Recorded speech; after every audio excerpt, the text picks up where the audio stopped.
Hello everyone, আমি একটি interesting ব্যাপার শেয়ার করার জন্য ছোট্ট একটি ভিডিও বানাচ্ছি।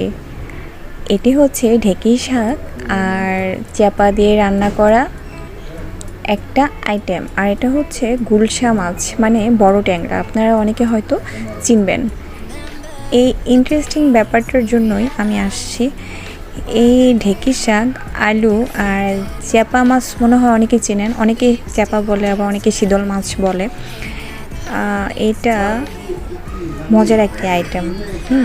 আপনারা যারা খাননি তারা ঢেঁকি শাক দিয়ে এই রান্নাটি চেষ্টা করে দেখতে পারেন। হ্যাঁ, আমি কিন্তু রান্না করতে পারি না।